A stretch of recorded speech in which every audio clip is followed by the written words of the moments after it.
आप सभी को उपासना शर्मा का नमस्कार। भारत के सामाजिक ताने बाने में वैज्ञानिक प्रकृति के समांतर चलती अंधविश्वास की धाराएं एक ऐसी त्रासदी को जन्म देती रही हैं जिसे डायन प्रथा या विच हंटिंग के रूप में जाना जाता है।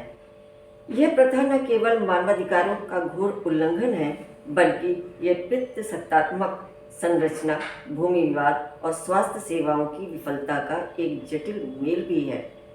इस अंधकारमय परिदृश्य में असम की बिरुबाला रांभा और झारखंड की चुटनी देवी जैसी महिलाओं का उदय एक व्यक्तिगत प्रतिरोध से कहीं बढ़कर एक युगांतकारी सामाजिक आंदोलन का प्रतीक बना है। यह शोध रिपोर्ट इन दो महान विभूतियों के जीवन, उनके संघर्ष की प्रविधि, संगठनात्मक संरचना और उनके द्वारा लाए गए विधायी परिवर्तनों का एक विस्तृत दस्तावेजीकरण प्रस्तुत करते हैं। डायन प्रथा का ऐतिहासिक और समाजशास्त्रीय आधार। डायन प्रथा का अस्तित्व भारत के आदिवासी और ग्रामीण अंचलों में सदियों से रहा है। समाजशास्त्रीय दृष्टिकोण से यह विश्वास है कि कुछ व्यक्तियों के पास नकारात्मक अलौकिक शक्तियाँ होती हैं।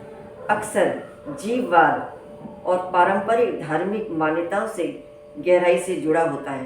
झारखंड और असम जैसे राज्यों में जहाँ आदिवासी आबादी का घनत्व अधिक है, वहाँ अनपेक्षित बीमारियों, फसल की बर्बादी या पशुओं की मृत्यु को अक्सर डायन या डैनी के प्रकोप के रूप में देखा जाता है।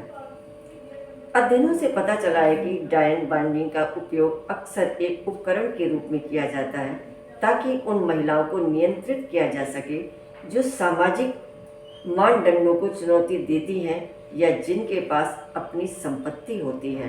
विशेष रूप से विधवाएं, अकेली रहने वाली महिलाएं या वे महिलाएं जो अपने अधिकारों के लिए मुखर होती हैं, उन्हें आसानी से निशाना बनाया जा सके। जैसे झारखंड में संथाल, मुंडा, यहाँ पर अधिकतर भूमि विवाद, बीमारी और बच्चों की मृत्यु। रिपोर्ट के अनुसार 2001 से 2021 तक 593 हत्याएं हुई हैं।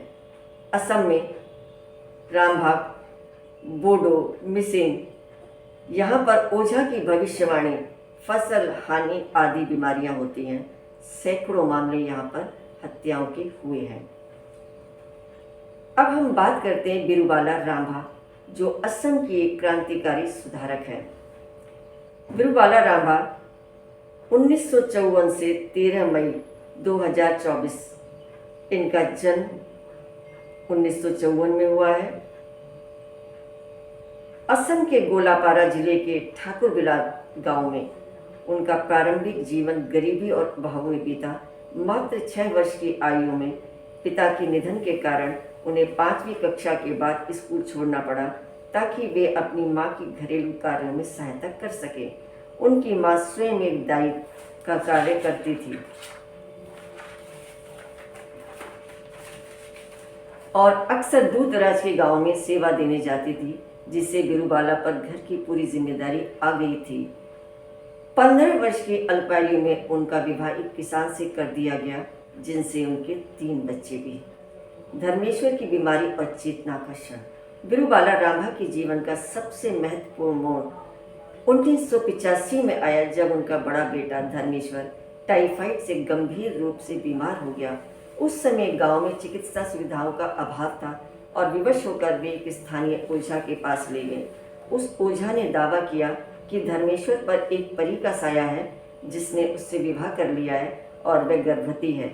ओझा ने यहाँ तक भविष्यवाणी कर दी कि परी के बच्चे के जन्म लेते ही धर्मेश्वर की मृत्यु हो जाएगी और उसके पास केवल 3 दिन बचे हैं। अब धर्मेश्वर न केवल 3 दिन बाद तक जीवित रहा, बल्कि पूरी तरह से स्वस्थ भी हो गया। तो बिरुबाला को यह आभास हुआ कि ये अंधविश्वास न केवल बेतुके हैं, बल्कि खतरनाक भी हैं। उन्होंने महसूस किया कि ओझा और पारंपरिक उपचारक अपनी अज्ञानता और आर्थिक लाभ के लिए निर्दोष लोगों को डराते हैं। इस घटना ने उनके भीतर एक ऐसी अग्नि प्रज्वलित की जिसने उन्हें पूरे राज्य में अंधविश्वास के विरुद्ध एक वन वीमेन आर्मी बना डाला। बिरूबाला रामा ने अपने संघर्ष को संगठित करने के लिए सबसे पहले ठाकुर विला महिला समिति का गठन किया। उन्होंने गांव में सभाएं करना, स्कूलों में बच्चों को अंधविश्वास के विरुद्ध शिक्षित करना और पुलिस स्टेशनों पर जाकर महिलाओं की सुरक्षा की मांग करना शुरू किया।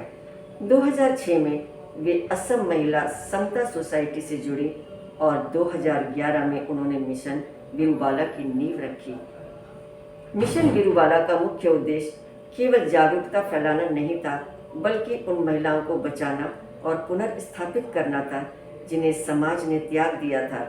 इस संगठन में सामाजिक कार्यकर्ता, वकील और पूर्व पीड़ित महिलाएं शामिल थी। बिरूबाला ने व्यक्तिगत रूप से लगभग 35 से 60 महिलाओं को भीड़ द्वारा मारे जाने से बचाया। उनके संघर्ष का प्रभाव इतना व्यापक था कि आसाम के पूर्व पुलिस महानिदेशक कुलधर सैकिया भी उनके साथ इस अभियान में शामिल हुए। विधायी सफलता। बिरूबाला रामा की सबसे बड़ी जीत तब हुई जब उनके वर्षों के संघर्ष के दबाव में असम सरकार ने असम डायन शिकार अधिनियम 2015 पारित किया। यह कानून भारत के सबसे सख्त अंधविश्वास विरोधी कानूनों में से एक माना जाता है, जिसमें किसी को डायन करार देने पर 3 से 7 वर्ष की जेल और भारी जुर्माने का प्रावधान है। यदि प्रताड़ना के कारण पीड़ित आत्महत्या कर लेता है तो अपराधियों को आजीवन कारावास तक की सजा दी जा सकती है।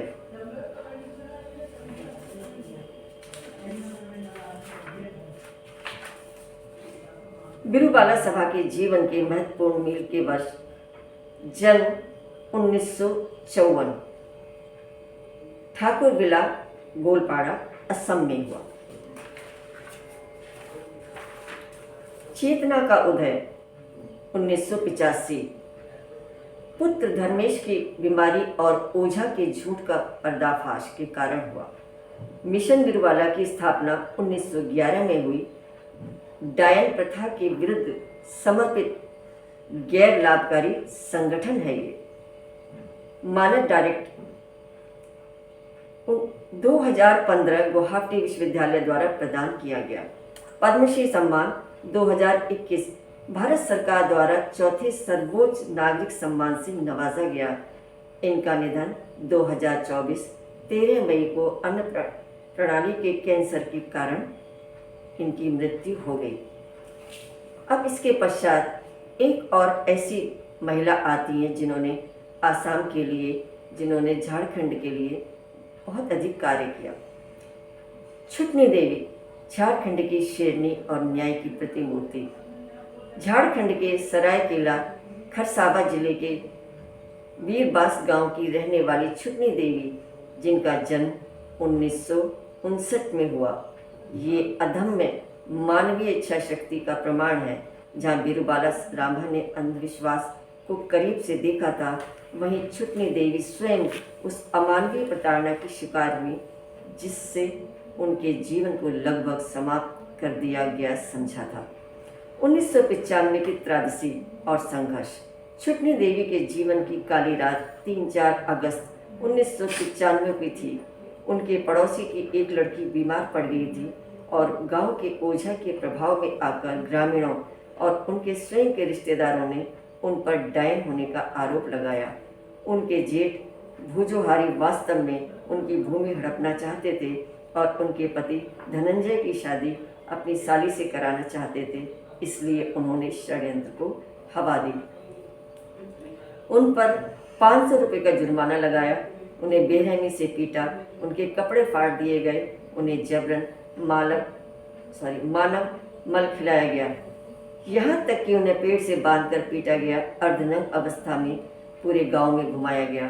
अपनी जान बचाने के लिए वे अपने 3 में से 2 बच्चों के साथ आधी रात को जंगल के रास्ते भागकर अपने मायके झागू आकोचा पहुँचे।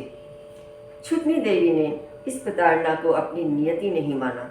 1901 में अपने अनुभव के 6 साल बाद उन्होंने अन्य पीड़ित महिलाओं की सहायता करने का निर्णय लिया।